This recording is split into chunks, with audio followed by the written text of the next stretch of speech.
Iran बदले की आग में जल रहा है। तेल डिपो पर हुए हमले के बाद तेहरान ने कतर में दुनिया के सबसे बड़े एलएनजी प्लांट पर मिसाइल दाग दी है और इस हमले के बाद ट्रंप गुस्से में हैं, बहुत ज्यादा गुस्से में। उन्होंने चेतावनी दे दी है कि अगर कतर पर दोबारा इस तरह से हमला हुआ तो वो ईरान के साउथ पार्ट्स को उड़ा कर रख देंगे। ट्रंप की चेतावनी पर ईरान ने भी धमकी दे दी कि अगर दोबारा अटैक हुआ तो पलटवार फिर होगा।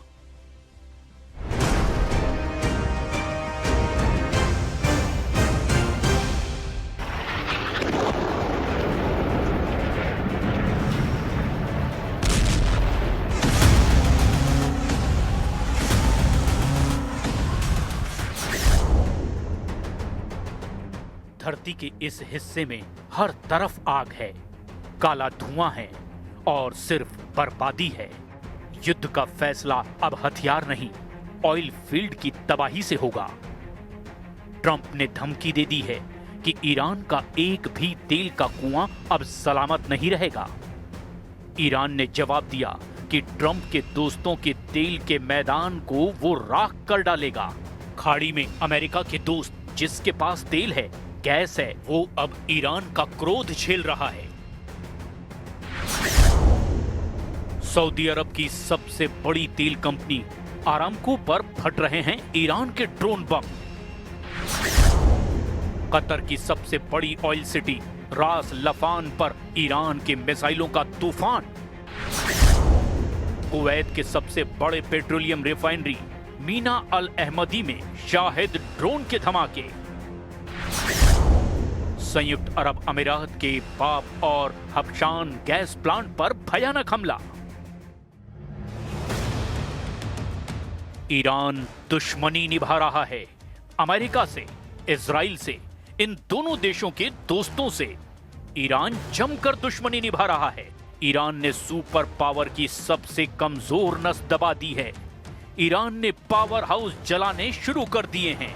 ईरान ने धमकी दी है कि वो खाड़ी के दुश्मनों को खून के आंसू रोने पर मजबूर कर देगा, जैसे इजराइल को ईरान ने दहला रखा है।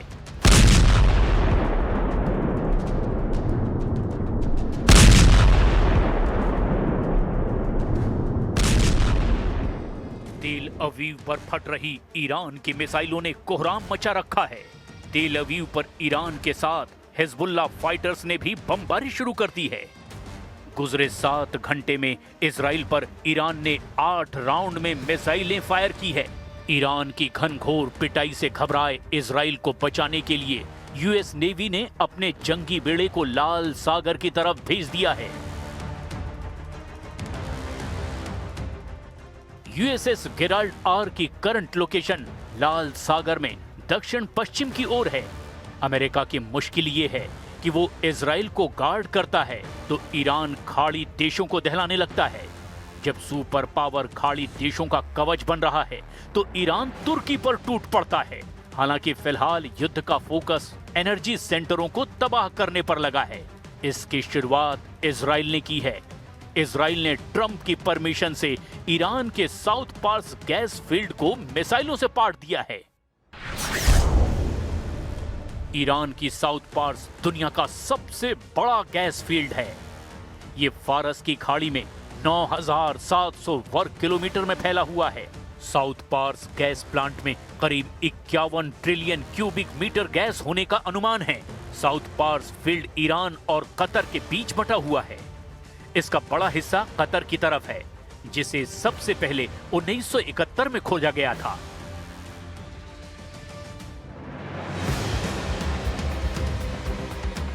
साउथ पार्स फील्ड को ईरान की लाइफलाइन कहा जाता है। इजराइल ने जैसे ही साउथ पार्स पर हमला किया, ईरान ने पलटवार कर खाड़ी देशों को ड्रोन स्ट्राइक की डोज देनी शुरू कर दी। ईरान ने सऊदी अरब, कतर, कुवैत और संयुक्त अरब अमीरात पर एक साथ हमला बोला है। सऊदी अरब के 2 ठिकानों पर ईरान ने डबल फायर किया, जिससे भड़के प्रिंस मोहम्मद बिन सलमान ने ईरान को सख्त सजा देने की धमकी दिलवा दी है। ये धमकी मुसलमान देशों के सम्मेलन में दी गई। असल में वॉर टाइम में रियाद में इमरजेंसी मीटिंग बुलाई गई, जहां अजरबैजान, जॉर्डन, यूनाइटेड अरब अमीरात, बहरीन, पाकिस्तान, तुर्की, सीरिया, कतर, कुवैत, लेबनान और मिस्र के विदेश मंत्री ईरान के खतरे का हल तलाशने के लिए जुटे थे। लेकिन समिट के बीच ही ईरान ने खाड़ी के दुश्मनों को जोरदार हमलों से दहला दिया। इसके बाद सऊदी अरब ने करारा जवाब देने की धमकी दे दी। Will backfire politically, will backfire, I believe, morally, and certainly, as we have stated quite clearly, we have reserved the right to take military actions if deemed necessary. And if the time comes, the leadership of the kingdom will take the necessary decision.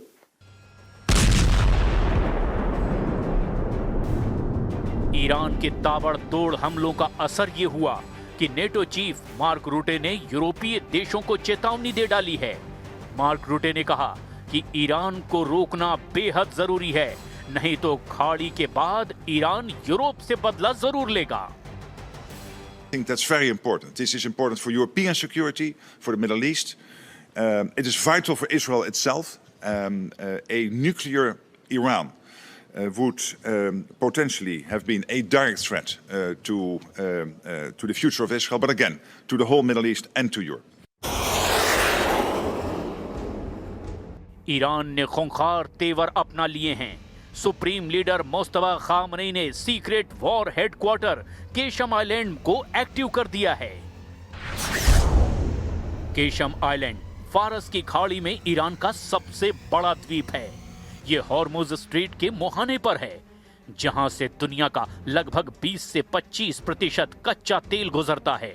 135 kilometre लंबे island में पहाड़ियों के नीचे Iran ने सुरंगें और bunker भी बनाकर रखे हैं। इन सुरंगों में सैकड़ों मिसाइलें तैनात की गई है। इन्हें मिसाइल फार्म भी कहा जाता है, जहां से ईरान लंबी और मीडियम रेंज की मिसाइलों को आसानी से लॉन्च कर रहा है। ये मिसाइलें फारस की खाड़ी में मौजूद किसी भी दुश्मन के जहाज को हिट कर रही हैं। मुस्तफा का ये अंडरग्राउंड मुख्यालय गेम चेंजर साबित हो रहा है। ईरान ने केशम आइलैंड को ट्रंप के जंगी बेड़ों की तर्ज पर बना रखा है। इस आइलैंड की पूरी फिल्म ईरान ने रिलीज कर दुश्मनों के होश उड़ा दिए हैं। केशम आइलैंड की जमीन के नीचे मिसाइल बंकरों और ड्रोन बेस का एक बड़ा जाल है, जो अमेरिका के जंगी जहाजों को खाड़ी में पहुंचने से बहुत पहले ही ट्रैक कर लेते हैं, जिससे ईरान को पूरी तरह से स्ट्रेटेजिक दबदबा बनाने में आसानी हो रही है। ईरान के बेजोड़ प्लान और जबरदस्त हमलों से अमेरिका नए सिरे से अलर्ट हो गया है।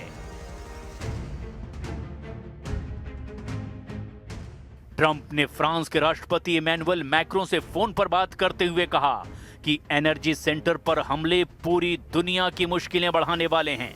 हालांकि वो युद्ध को एक भी दिन रोकने के मूड में नहीं हैं, जबकि मैक्रो ने अपील की है कि कुछ दिन के लिए ही सही युद्ध पर ब्रेक लगाना जरूरी है, नहीं तो कई देशों के भूखे मरने की नौबत आ जाएगी। Mettre en œuvre le prêt de 90 milliards d'euros qui a été décidé en décembre dernier, c'est une décision qui a été prise par les chefs d'État et de gouvernement, elle doit être mise en œuvre et nous devons accroître nos capacités de production militaire, c'est ce que nous défendons depuis des mois, nous avons mis les instruments en place parce qu'on sait que nous-mêmes Trump ने ईंधन संकट पर बैठकें शुरू कर दी है। JD Vance अमेरिकी तेल कंपनियों के साथ बैठक कर रहे हैं।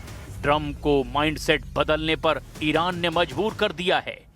नेतन्याहू ने भी वॉर प्लानिंग में बदलाव के सिग्नल दिए हैं। उधर ईरान ने अब दुश्मनों से मुआवजे की डिमांड शुरू कर दी है। ईरान को मुंह मांगा हर्जाना नहीं मिला तो वो मिसाइल फोड़ेगा। मुस्तफा खामनेई ने धमकी दी कि ईरान दुश्मनों से पाई पाई का हिसाब लेकर ही रहेगा।